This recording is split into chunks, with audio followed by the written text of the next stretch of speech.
नमस्कार मित्रों, नमस्कार। विवेकानंद एकेडमी चैनल के ऊपर आप सभी का हार्दिक अभिनंदन, स्वागत। इस प्लेटफॉर्म में ऐसे मेहमानों को आमंत्रित करेंगे जिनके बारे में आप जानते भी हैं, लेकिन कुछ बातें ऐसी है जो अनकही सी बातें जो नहीं जानते उनके बारे में हम रूबरू कराने जा रहे हैं। आज मैं अंकित जी दीक्षित सर को आमंत्रित करना चाहूंगा, जो कि रसायन विज्ञान के व्याख्याता हैं और हमारे इसी विद्यालय में एचओडी पद के ऊपर कार्यरत हैं। आइए सर, स्वागत है। नमस्कार सर। नमस्कार। Welcome sir. बिल्कुल सर।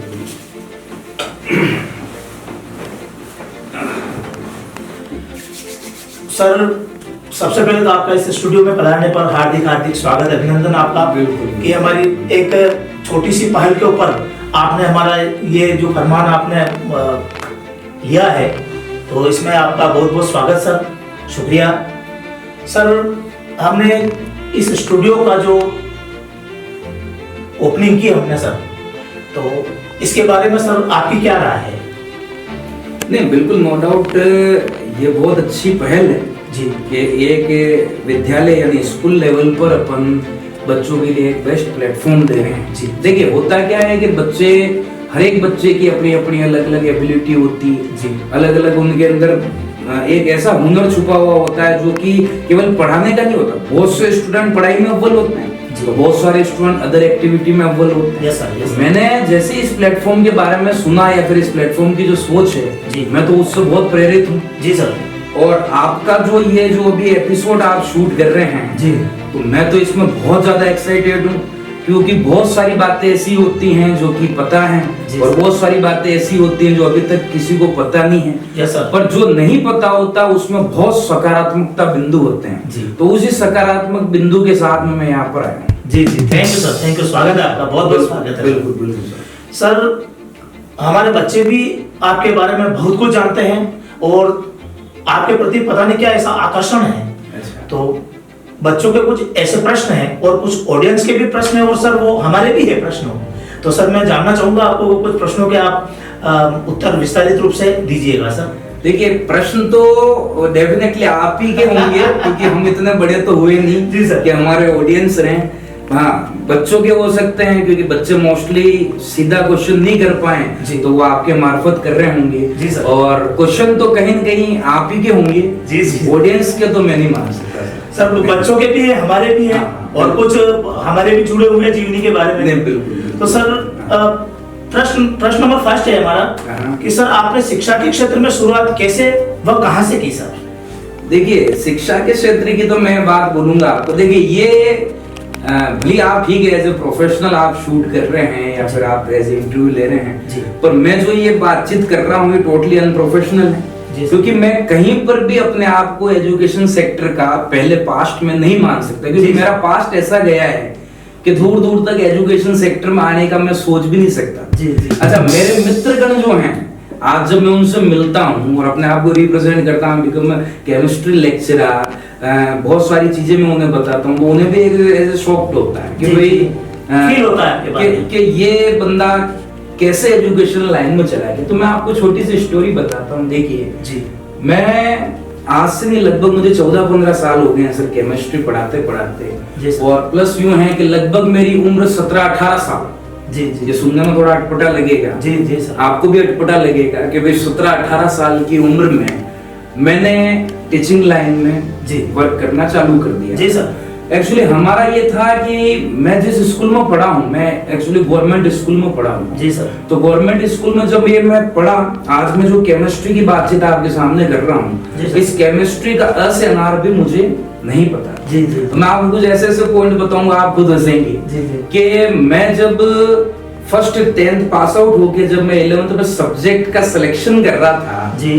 तब मुझे भी नहीं पता था अच्छा अच्छा अच्छा। कि मुझे कौन सा सब्जेक्ट लेना। भले आज आपने मेरा स्वागत के रूप में मेरे 2 शब्द बोल दिए, आपने केमिस्ट्री लेक्चरर, बट ये केमिस्ट्री लेक्चरर कहाँ से आया, ये बहुत मतलब इंटरेस्टिंग स्टोरी है जी। तो भाई हम तो स्टार्टिंग में जब सब्जेक्ट सिलेक्शन कर रहे थे जी। तब भी हमारा कोइंसिडेंटली ऐसा था कि मुझे पता भी नहीं जी। भाई कौन सा सब्जेक्ट अपन को लेना। जी जी। तो मुझे अच्छे से याद है, मैंने कहा चलो हमारी ड्राइंग बढ़िया है, अच्छा अच्छा अच्छा। मैं मतलब ड्राइंग अच्छी बनाता था। जी। मैंने कहा यार चलो एक काम करते हैं, आर्ट्स ले लेते हैं।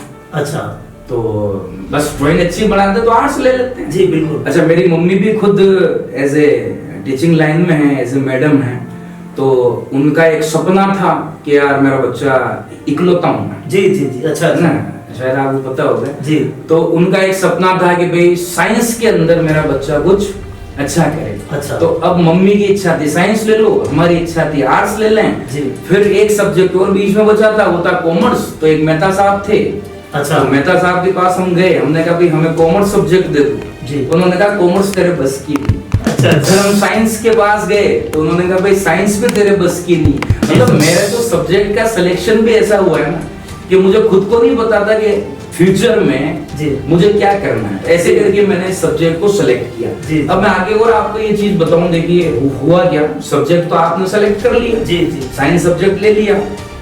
कोइंसिडेंटली मेरी मम्मी उसी स्कूल में पढ़ा। देखिए होता क्या है जो मेरे साथ हुआ, जी यानी जब मैं 8वीं तक किसी और स्कूल में पढ़ा जी सर। और मम्मी बड़े स्कूल में थी, जी। गवर्नमेंट स्कूल में, जी। तो मन की एक इच्छा थी कि भाई गवर्नमेंट स्कूल में जाएंगे तो मम्मी का बैक सपोर्ट मिलेगा। बिल्कुल बिल्कुल सर। जैसे ही मैं 8वीं पास होकर 9वीं क्लास में गवर्नमेंट स्कूल में गया, जी। जैसे ही गवर्नमेंट स्कूल में गया तो वैसे ही मम्मी का ट्रांसफर हो गया। मतलब इत्तेफाक से। इत्तेफाक से। तो ये सिचुएशन हुई और इन्हीं सिचुएशन के साथ हम थोड़े थोड़े आगे बढ़े। एजुकेशन इतनी अच्छी नहीं थी, मैं तो बोलता हूँ, मैं तो बच्चों को भी बोलता हूँ कि भाई एजुकेशन इतनी अच्छी नहीं थी, पर मेरे लाइफ में कुछ ऐसे पॉइंट्स हुए हैं जो आगे और मैं आपसे चर्चा करूंगा। पर एजुकेशन की स्टार्टिंग तो मेरी जी कुछ ऐसे हुई कि भाई मुझे खुद को भी नहीं पता था कि मैं कौन सा सेक्टर में बिल्कुल जा रहा हूं। बिल्कुल सर।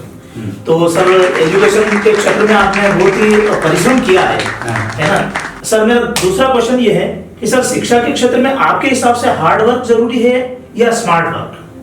देखिए मैं तो ये मानता हूँ हार्ड वर्क भी जरूरी है तो स्मार्ट वर्क भी जरूरी है। मैं तो दोनों का कॉम्बिनेशन मानता हूँ। जी जी। जैसे मैं आपको एक चीज बताऊं कि हार्ड वर्क अगर होगा उसके साथ अगर स्मार्ट वर्क भी हो जाए हार्ड वर्क के साथ में, जी सर। जैसे मैं मेरा खुद का ही एक एग्जांपल दूं, मैं क्या पीपीटी पे पढ़ाता हूँ, पावर पॉइंट प्रेजेंटेशन है ना प्रोजेक्टर पे। जी सर। तो अब उसमें होता है क्या, देखिए एक तो होता स्मार्ट वर्क, आप स्मार्ट कर रहे हैं ऑलरेडी, आप प्रोजेक्टर यूज कर रहे हैं, आप स्मार्ट वर्क कर रहे हैं। जी सर। पर अगर उसमें अगर आपने थोड़ी मेहनत कर दी, जी मतलब कोई कंटेंट आप ऐसा है जो ऐसा कंटेंट बना रहे हैं जो कंटेंट आपके द्वारा रिप्रेजेंटेशन दिया जाएगा और उस कंटेंट पर आपने काम किया और उस पर बहुत काम किया बहुत काम किया बहुत काम किया और बहुत काम करके आपको पता चला कि जो आप without smart work without projector के 15 से 20 मिनट में समझा सकते थे, आपने स्मार्ट वर्क को स्मूथ करने के लिए 4 से 5 घंटे दिए। तो उस 4 से 5 घंटे के बाद जो आपका प्रेजेंटेशन लोगों के बच्चों के सामने जाएगा तो वो हार्ड भी होगा तो स्मार्ट भी होगा। अच्छा हार्ड जो होगा तो बच्चों को आप बोल पाओगे जी हमने आपको 1 घंटा पढ़ाने के लिए 5 से 6 घंटे तक की मेहनत करी। तो ये मेरे हिसाब से हार्ड प्लस स्मार्ट दोनों वर्क मेरे हिसाब से। Very good very good. बिल्कुल सर, आपके प्रश्नों से ऑडियंस भी सेटिस्फाई है और मैं भी सेटिस्फाई हूं और बच्चे भी सेटिस्फाई है सर। बिल्कुल सर मेरा अगला क्वेश्चन है सर, आप रसायन विज्ञान के बेस्ट व्याख्याता है सर, बट आपने इसका चयन कैसे किया, क्यों किया सर आपने? ये ऑडियंस जानना चाहते हैं। मैं आपको फिर वही बात कह रहा हूँ जी कि आप ये केमिस्ट्री वर्ड अभी यूज कर रहे हैं पर एक्चुअली चयन मैंने नहीं किया है। जी जी जी, इत्तेफाक से हो गया। ये यूं समझ लो कि ठीक है कि आप चल रहे हैं और आगे जाके आपको ये पता चला कि आप जिस रास्ते पे चल रहे थे आगे जाके आप सक्सेस हो गए। तो ये केमिस्ट्री के बारे में तो मैं एक बात तो बोलना चाहूंगा आपको जी सर। इसमें कहीं ना कहीं पर मेरे गुरुदेव हैं जी बद्रीलाल जी मनेरिया सर, उनका भरपूर सहयोग रहा। देखिए मैं आपको बताऊं, मैं आपको बहुत क्लियर बताऊंगा बात जी सर, है ना, जिससे क्या हो कि जो आप जिस विजन से ये एपिसोड शूट कर रहे हैं जी सर उसका एक यूटिलाइजेशन हो सके जी। तो एक्चुअली क्या हुआ कि 11th क्लास में जिस केमिस्ट्री की व्याख्याता वर्ड आप यूज कर रहे हो तो 11th क्लास में मेरी केमिस्ट्री इतनी स्ट्रॉन्ग नहीं थी। जी सर जी सर। मेरी केमिस्ट्री ऐसी थी, मुझे अच्छे से याद है, एक वाक्य आपको सुनाता हूं मैं। एक्चुअली क्या है कि 11th क्लास में जो क्लास टीचर थे हमारे जी मनेरिया साहब, जी सर, ये दूसरे मनेरिया साहब। अच्छा अच्छा। हमारे वहाँ पर 2-3 मनेरिया साहब थे जिसमें से ये मैथमेटिक्स के हैं, ये हमारे क्लास टीचर थे। अच्छा अच्छा। तो अब हुआ ये मुझे अच्छे से याद है, देखो मैं आपको बहुत अच्छी बात बताता हूँ, आपको सुन के मजा आएगा, इंटरेस्टिंग। जी सर। तो क्या हुआ था कि भाई 11th क्लास का एग्जाम दिया जी। अब 11th क्लास का एग्जाम दिया, एग्जाम दे के एनुअल एग्जाम जी जी एग्जाम दिया, एग्जाम दे के हम हमारा फेवरेट भोजन खा रहे थे जिसका नाम है दाल बाटी चूरमा। वेरी गुड, ये तो राजस्थान का फेमस है। राजस्थान का फेमस। तो मम्मी ने बनाया तो हम बड़े चाव से खाए। अब इसके बाद हुआ क्या कि हमारे यहाँ पर लैंडलाइन में फोन था, तो रिंग बजती, लगभग 7:30-8 बजे का टाइम है। मुझे ये घटना मेरे जीवन की सबसे इंटरेस्टिंग है ना, ऐसा है। फिर क्या हुआ, लगभग 7:30-8 बजे समथिंग फोन आया। फोन आके बनारिया साहब मेरी मम्मी को कहते हैं, अच्छा मैं सुन रहा था ध्यान लगा, क्योंकि मुझे पता था कुछ ना कुछ ऐसा होना है, क्योंकि 1-2 दिन में रिजल्ट आना है। जी। और मैं एनुअल एग्जाम दे के बैठा हुआ जी सर। तो मेरी मम्मी के पास फोन आया, मेरी मम्मी बातचीत कर रही है। अच्छा वो मुझे देख भी उसी एग्रेशन से रही थी, अच्छा गुस्से से देख, तो मुझे लगा भाई कुछ ना कुछ तो गड़बड़। जी। मैंने कहा यार क्या हो सकता है, क्या हो सकता है। मैंने मेरी स्पीड भी बढ़ा दिया आपने। मैंने कहा कि भाई ये भी अपन चूक गया। बिल्कुल, मैंने मेरी स्पीड भी बढ़ा दी। और जैसे ही मम्मी ने फोन रखा, कुछ मम्मी ने हूँ हाँ किया, फोन रखा। फोन रखे, मेरी मम्मी की एक बहुत बड़ा प्लस पॉइंट है। मेरे मम्मी क्या है कि बिना सोचे समझे जो हाथ में होता है तत्काल प्रभाव से वो रिलीज कर देते। जी बिल्कुल 8%। तो मैं उस सिचुएशन को समझ गया कि भाई अंकित दीक्षित कहीं न कहीं पर तेरा मामला गड़बड़ है। बिल्कुल। तो मेरी 11वीं क्लास में, मतलब मैं कोइंसिडेंटली फिजिक्स सब्जेक्ट में वीक था, केमिस्ट्री में भी वीक था, बायोलॉजी में वीक था। तो आप एक क्वेश्चन पूछ सकते हैं तो फिर तो स्ट्रॉन्ग किस्मत था। तो मतलब 11th मेरी बिल्कुल वीक थी। तब मुझे पता है मैनेजर साहब ने यही बोला कि शायद इसका रिजल्ट बिगड़ रहा है, तो मम्मी ने शायद उनको यही बोला होगा कि इसको जैसे तैसे आप प्रमोट कर दें। बिल्कुल। तो ये मेरी 11th क्लास थी। अब 12th क्लास के बारे में छोटा सा आपको बता देता हूँ, ज्यादा टाइम नहीं लेता। जी सर। 12th क्लास में सर हुआ क्या, केमिस्ट्री सब्जेक्ट आप पढ़ रहे हैं। Yes sir. और अब हुआ ये कि सब कोइंसिडेंटली आपकी लाइफ में ऐसे पल घटित हो जाते हैं जब आप चेंज हो जाते, बोलते ना कोई ऐसा पल, कोई ऐसा मोड़ जो आपको बदल देता है। तो मेरे साथ भी कुछ ऐसा हुआ। एक बार मैनेजर साहब क्लास ले रहे थे। एक्चुअली हम और जितने भी इंडियन कल्चर से बिलोंग करते हैं सब अपने मम्मी पापा की बहुत रेस्पेक्ट करते हैं। बिल्कुल सही बात है ना। तो हुआ ये कि मैनेजर साहब क्लास ले रहे थे, केमिस्ट्री का टॉपिक चल रहा था।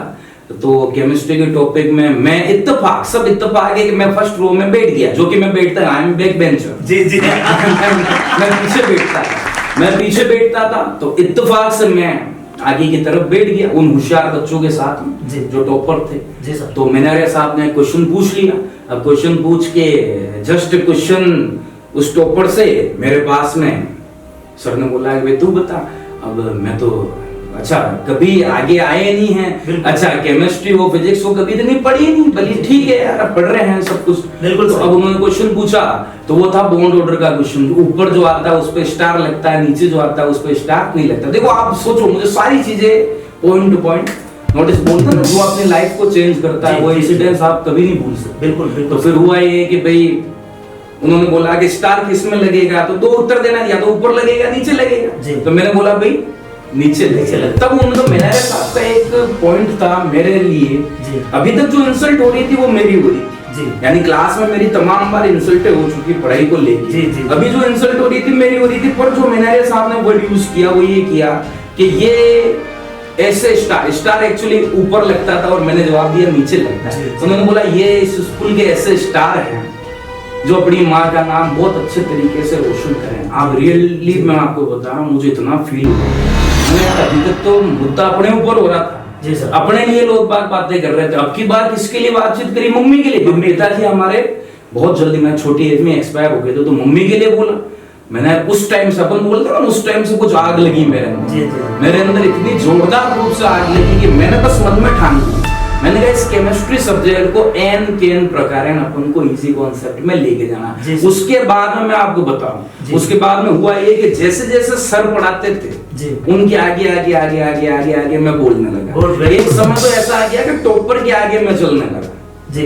और उसका परिणाम ये निकला कि केमिस्ट्री मेरी बहुत स्मूथली हुई और केमिस्ट्री मेरा डिस्टेंशन लगा 12th बोर्ड। जी ये मेरी केमिस्ट्री की स्टार्टिंग। क्या बात है सर।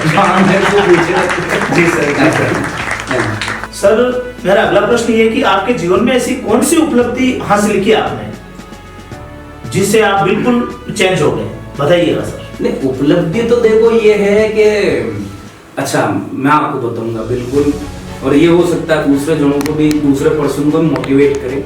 देखिए हुआ क्या था कि आप जिस स्कूल में पढ़े हैं, जी देखो मैं बताऊं आपको भी इंटरेस्ट आएगा। आप जिस स्कूल में पढ़े हैं, जी सर, जो व्यक्ति या फिर जो अध्यापक आपको पढ़ा रहे हैं उन्होंने आपके बारे में ये बोल दिया कि तू तेरे जीवन में कुछ भी नहीं कर सकता, तू तेरे जीवन में पता नहीं क्या करेगा, यानी ये टैग आपके साथ में चल रहा है। बिल्कुल सर। और कोइंसिडेंस आपके पास एक दिन फोन आता है जी उन्हीं सर का जी जी कि भाई आपको मेरे स्कूल में आना है जी और सर। मेरे स्कूल में आके पढ़ा, मैं गवर्नमेंट स्कूल की बात कर रहा हूँ। जी सर। आपको मेरे स्कूल में आना है, वो एक वर्ड था, आपको मेरे स्कूल में आना, आपको, वो एक सुनने में अलग ही लगता है। वो वर्ड में सुन, अच्छा मैंने विश्वास नहीं, मैंने कहा ये सर मेरे बारे में ऐसा बोल भी नहीं सकते जी। फिर भी मैं उनके ऑफिस में गया, ऑफिस में जाके वो मेरे पास में बैठे, हमने बैठ के चाय पी, तो ये पॉइंट मुझे बहुत मतलब, उसके बाद में मैं उस क्लास में, आप उपलब्धि की बात करें, मेरे जीवन में सबसे बड़ी उपलब्धि बता रहा हूँ, ये सब चीजें उन्होंने मुझे प्रमोट किया। तो मैंने जब उन सर के साथ में बैठ के चाय पी तो मुझे लगा, मैंने कहा यार अपन अपने लाइफ अभी तक जो कर रहे हैं ना, एक्चुअल तो अब कर रहे हैं, अब कर रहे हैं, क्योंकि वो सर जिन्होंने अपने लिए बोल चुके थे कि तू कुछ भी नहीं कर सकता। फिर मैं जिस क्लास में पढ़ा हूँ 12th क्लास केमिस्ट्री, उसी क्लास में मैंने मेरा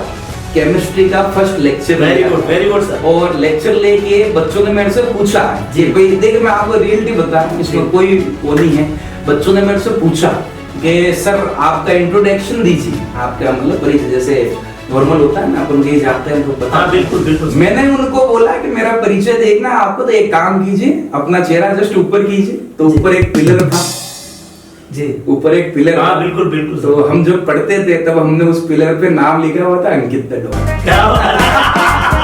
तो ये मतलब यहाँ से मुझे लगा कि नहीं यार, लाइफ जो है जी जी, इंटरेस्टिंग जो पल है, यहाँ से मेरे स्टार्टिंग हुए। और रियलिटी में आपको बता रहा हूँ, तब मैंने लगभग 7 से 8 स्कूलों में एज ए केमिस्ट्री वर्क किया हुआ है। मतलब मेरी स्टार्टिंग ऐसी है जैसी स्टार्टिंग टोटल स्ट्रगल में थी, पर मुझे ये छोटी छोटी पॉइंट तो बहुत प्रमोट किया। मुझे हमेशा, मैंने हर उस पॉइंट को एंजॉय किया जिसने मुझे प्रमोट किया, जहां से मुझे मोटिवेशन मिला। बिल्कुल बिल्कुल सर। हमारे सर की कुछ बातें ऐसी जो जीवन से रूबरू कराने वाली बातें हैं। तो सर मेरा अगला क्वेश्चन ये है कि सर मैंने भी एनालिसिस किया है कि आप गुस्सा भी करते हैं, बट उसके पीछे सर कोई पॉजिटिव रीजन होता है सर। सर बताइए सर विस्तारित रूप से।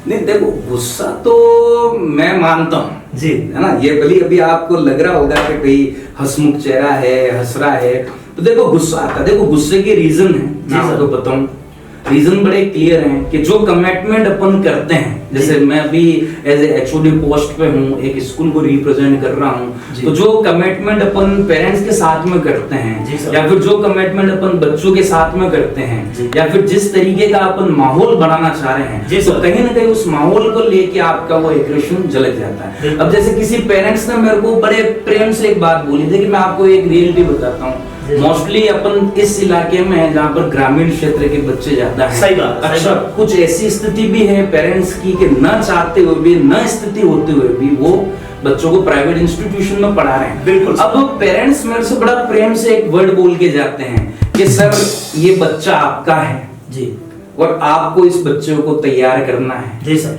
अच्छा आपसे, अच्छा ये सिचुएशन बहुत क्रिटिकल है, मैं आपको बता रहा हूं। जब कोई आपके सामने हाथ ऐसे जोड़ के बोल रहा है कि भाई ये बच्चा आपका है, हमारी स्थिति तो आप जान रहे हो, बिल्कुल, और ये बच्चा ही है जो हमारी स्थिति सुधार सकता है। तो ये जो पॉइंट्स हैं ये मेरे सामने होते हैं जी, ये उन फैकल्टीज के सामने या फिर जो मेरे स्टाफ मेंबर्स होते हैं उनके सामने नहीं होते। ये पर्सनल मेरा उनके साथ में एक प्रकार का कमिटमेंट होता है जो मैं उनको आश्वस्त करता हूँ। कहीं पर मेरी फैकल्टी द्वारा मिस्टेक होती है तो मैं उनके ऊपर गुस्सा कर जाता हूँ, क्योंकि जवाब मुझे देना है। बिल्कुल सही। अच्छा, दूसरी बात एक और मोस्ट इंपोर्टेंट है, पेरेंट्स की बातचीत ले लो, बच्चों से उम्मीद होती है। आज मैं खुद भी केमिस्ट्री पढ़ाता हूँ तो खूब मेहनत करता हूँ, मेहनत करने के बाद बच्चों के सामने रिप्रेजेंटेशन देते हैं। बिल्कुल। तो अपनी भी एक अपेक्षाएं होती हैं, अगर बच्चे उस अपेक्षा अकॉर्डिंग या फिर उस पर खरे उतरते हैं तो अपन कुछ नहीं बोलते। बिल्कुल सही। और अगर नहीं उतरते हैं तो फिर बोलना ही पड़ता है। वैसे भी किसी व्यक्ति ने बोला है कि भाई अगर आप बच्चों को प्रेम से भी रख रहे हो तो थोड़ा एग्रेशन भी जरूरी। वैसे भी परिवार में पिता भी होते हैं तो माता भी होती है। बिल्कुल सही बात है। तो ये समझ लो दोनों ड्यूअल रोल जो हैं वो मैं अदा कर रहा हूं। जी जी जी, वेरी गुड। सर मेरा अगला प्रश्न है, सफलता व असफलता के परिणाम को आप कैसे समझते हैं, इसका आकलन किस प्रकार से करते हैं सर, आप बताइएगा ऑडियंस को। देखो, सफलता असफलता मैं तो आपको एक ही पॉइंट बोलूंगा, इस पे बहुत इंटरेस्टिंग सा पॉइंट है जी। देखिए, असफलता का तो यूं है कि मैं आपको भी बोलना चाहूंगा, असफल व्यक्ति से सावधान रहना चाहिए। ये सुनने में अटपटा लगता है, जो नेगेटिव सोचता है नहीं, असफल, नेगेटिव नहीं सर। देखिए नेगेटिव पॉजिटिविटी मेरे हिसाब से, देखो ये मैं मेरा ओपिनियन रख रहा हूँ, मेरे हिसाब से अलग रिव्यू है जी, पर मैं असफल और सफल की जो आपने क्वेश्चन पूछा है जी जी, देखिए असफल व्यक्ति से हमेशा सावधान रहना चाहिए। जी जी जी, रीजन मैं आपको बताता हूँ क्यों, क्योंकि सफल व्यक्ति उस रास्ते को एक बार पूरा करता है। जी बिल्कुल सही है ना, और असफल व्यक्ति उस पॉइंट पर जाकर, है ना, जहाँ पर वो इंसान सफल हुआ यानी एक स्टेप पीछे रह जाता है और वापस से एक से चालू करता है, मतलब वो उसके बाद 2 बार आ रहा है तो उसके पास उसका एक्सपीरियंस ज्यादा है जी। और जब कोई नया बंदा उस असफल व्यक्ति के सामने जाएगा तो उसका एक्सपीरियंस इतना ज्यादा है कि वो उस असफल व्यक्ति जो है वो इतना एक्सपीरियंस वाला है कि उस सफल व्यक्ति यानी जो नया जो बंदा आ रहा है जी जी जी, उसको डेफिनेटली वो पीछे डाल सकता है। इसलिए मेरा तो ये कहना है असफल व्यक्ति को ज्यादा तवज्जो देनी चाहिए। बिल्कुल सर, बिल्कुल सर। हमारे बच्चे भी यही चाहते सर, सर से ऐसे प्रश्न पूछे जाए तो हमारे मन में ये हो रहे हैं, तो सर हमें भी बहुत बड़ी खुशी हुई सर। सर मेरा अगला प्रश्न ये है कि आप शिक्षा के क्षेत्र से जुड़े हुए हैं, अगर कोई स्टूडेंट मेरिट टॉप करता है तो आप कैसा फील करते हैं सर? देखिए ये जो पॉइंट आपने बोला है ना, मैं रियलिटी आपको बताऊं, अभी रिसेंटली 2023 की बात है, 22-23 जो सेशन निकला है जी, ये तो एक ऐसा प्रश्न आपने पूछ लिया है ना जी कि मैं आपको इसके बारे में तो आप बोलें जितनी व्याख्या कर सकता हूँ जी जी। मैं क्या एक्चुअली कन्वेंसिंग पे था, मैं और मेरा स्टाफ। अच्छा, जब 12th बोर्ड का रिजल्ट आया था जी जी जी, मैं कन्वेंसिंग कर रहा हूँ, बच्चों से मिल रहा हूँ, मेरा स्टाफ भी मेरे साथ में था जी। रात के लगभग 7:30-8 समथिंग बज रहे थे, साइंस का रिजल्ट आया। जी जी जी, ये अलग अलग स्ट्रीम के रिजल्ट आते हैं जी तो सर। साइंस का रिजल्ट आया था, तो साइंस का रिजल्ट आया तो फर्स्ट कॉलिंग हुई। अच्छा, और कॉलिंग होके बोला कि सर आप कौन? जी जी, मतलब सर आप कौन, ऐसा मुझे मेरे एक स्टाफ ने बोला। तो मैंने बोला सर मैं तो कन्विंसिंग क्यों कि आप फटाफट बड़ी सारी है। बिल्कुल बिल्कुल, वो खुशी उमड़ रही थी। हाँ उनकी मतलब उन्होंने बताया नहीं एक्चुअली। जी जी, फिर मैंने उनसे खोद के पूछा, मैंने कहा भाई हाँ जी, बताओ आप बात क्या क्यों है? आए? जी। तो उन्होंने बोला कि सर आप आओ, मतलब आप मजा आ जाएगा। तो मैंने कहा फिर भी बताओ कि सर मेरिट बन। वेरी गुड सर, वेरी और गुड। मुझे उस इलाके से मुश्किल से 15-20 किलोमीटर दूर था मैं, मुझे मात्र 7 से 8 मिनट लगे और मैं बड़ी सैलरी आ गया। और इतनी खुशी हुई ना, वेरी गुड जितनी खुशी मैंने मेरे जीवन में जितने भी क्रियाकलाप किए होंगे, जी जी जी, है ना, यूं समझ लो शादी ब्याह में उसमें इतनी खुशी नहीं हुई जितनी खुशी वो बच्चे मेरिट में आए मुझे, क्योंकि मेरे मन में एक सेटिस्फेक्शन हुआ जी सर कि यार इतनी मेहनत करने के बाद में जो रिजल्ट आया है जी, वो टोटल अपने फेवर में आया। अच्छा जैसे रिजल्ट फेवर में आया जी, आपने शायद देखा भी होगा, आप साथ भी गए होंगे, हम एक एक बच्चों से मिलने के लिए गए। बिल्कुल बिल्कुल सर। और बच्चों से मिलने गए और पहली बार ऐसा हुआ कि बड़ी सारी की स्कूल है ये, और विजय जुलूस जो बच्चों का निकला वो उनके गांव से स्टार्टिंग करी हम। वेरी गुड, बच्चों को मोटिवेट करने की, क्या बात है। और एक विजय जुलूस निकाला, मतलब बच्चों को इतना अच्छा माहौल दिया ना हमने, और हम उसमें इतने इन्वॉल्व हुए जिससे कि आने वाली जो पीढ़ी यानी आने वाला जो सेशन है बिल्कुल वो उससे मोटिवेट हो सके। Very good sir, very good sir. Sir मेरा अगला प्रश्न ये है कि सर आप विवेकानंद स्कूल के जो डायरेक्टर है पूरणगिरी जी गोस्वामी, उनसे मुलाकात कैसे की सर आप? नहीं ये तो देखो एमडी सर का तो मैं शुक्रगुजार करता हूँ जी जी, और बाकी मैं रियलिटी बताऊं, मैं आज मैं आपके सामने बैठा हूँ या फिर अपन बातचीत कर रहे हैं या फिर बड़ी शादी में जो लोग बाग मुझे जान रहे हैं, देखो मेरी पढ़ाई भी यही की है जी, है ना, ये भी एक वो है कि मेरी पढ़ाई भी यही की है, और मुझे बड़ी सैलरी में भी अपने आप को प्रूव करने के लिए जो प्लेटफॉर्म दिया है जी, वह पूरन जी सर ने दिया। बिल्कुल वेरी गुड, मैं उनका तो बिल्कुल मैं मतलब धन्यवाद अदा करता हूँ। अगर शायद वो मुझे चांस नहीं देते जी, जी, तो शायद इस स्कूल में मैं ये सब क्रियाकलाप नहीं कर पाता या फिर अपने आप को रिप्रेजेंट नहीं कर पाता। जी सर, जी। तो पूरन जी सर से मैं मिला था 2019 में जी, कोरोना काल से पहले। अच्छा अच्छा, तब हमारी वार्तालाप हुई थी तो सर ने बोला था बिल्कुल आप आओ, फिर अपन बैठ के। अच्छा मैं इन्हीं की स्कूल में पढ़ा हूँ।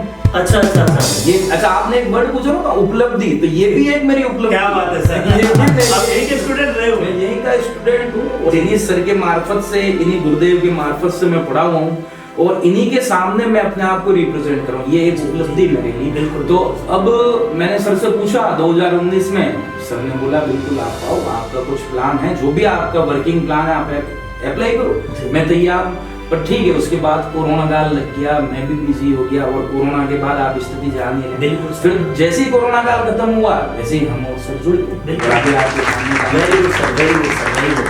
सर मेरा अगला प्रश्न ये है कि आपने विद्यालय में बेस्ट टैलेंट प्लेटफॉर्म स्टूडियो की ओपनिंग की है ना सर, तो इसमें सर बच्चों को पढ़ाई के साथ साथ संगीत से किस प्रकार से जोड़ पाएंगे सर, बताना चाहेंगे? बेस्ट टैलेंट प्लेटफॉर्म तो देखिए आने वाले टाइम में मैं आपको रियल के बता रहा हूँ जी। अभी ठीक है, ये लग रहा है कि भाई छोटा है, अभी स्टार्टिंग हो रही है, पर इनिशियल लेवल पे हर चीज छोटी होती है ना, जो भी स्टार्टिंग होती है वो छोटे से ही होती है। बिल्कुल, है ना, जीरो से होती है। हाँ हाँ, अगर ये कोई बोले कि लाखों की भीड़ इकट्ठी कर ले तो स्टार्टिंग 0 1 2 3 4 5 ही हुआ। बिल्कुल। तो वो मैं तो इसको भी समझ रहा हूँ कि हर उस बच्चे को इस प्लेटफॉर्म का यूज करना चाहिए। जी जी, हर उस बच्चे को, जी सर, जो बच्चा अपने अंदर कोई ना कोई हुनर छुपा के बैठा हुआ, जी सर, तो ये प्लेटफॉर्म है अपने आप को एक्सप्रेस करने का। अगर आपको सिंगिंग के अंदर आपका इंटरेस्ट है, आप सिंगिंग, जी, आपके अंदर डांसिंग का एक्सपीरियंस है, आप डांसिंग के अंदर आपके अंदर हुनर है डांसिंग का, तो डांसिंग में उतरी।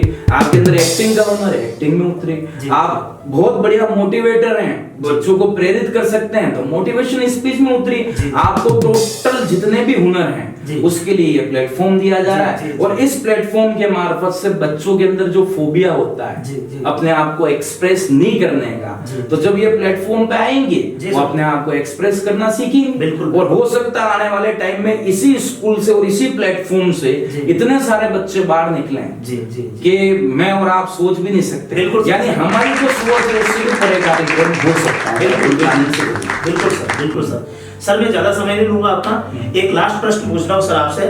सर बच्चों के सर्वांगीण विकास में आप क्या नवीनीकरण करना चाहते हैं सर? देखिए मेरे हिसाब से सर्वांगीण विकास का मतलब जो मैं ये समझ रहा हूँ वो ये होना चाहिए मेरे अकॉर्डिंग। मैं अभी टोटल रिव्यू मेरा ही दे रहा हूँ, मैं किसी और की बातचीत नहीं कर रहा। तो सर्वांगीण विकास का मतलब ये होता चाहिए कि मानसिक रूप से बच्चा स्ट्रॉन्ग हो। जी जी, बिल्कुल सही बात है ना, सोच उसकी ऐसी हो कि वो तत्काल प्रभाव से डिसीजन ले सके। बिल्कुल सर, सही बात। शारीरिक रूप से स्ट्रॉन्ग होना चाहिए, यानी कोई आपने टास्क दिया, आपने कुछ काम दिया तो बच्चा झट से कर ले। बिल्कुल, है ना।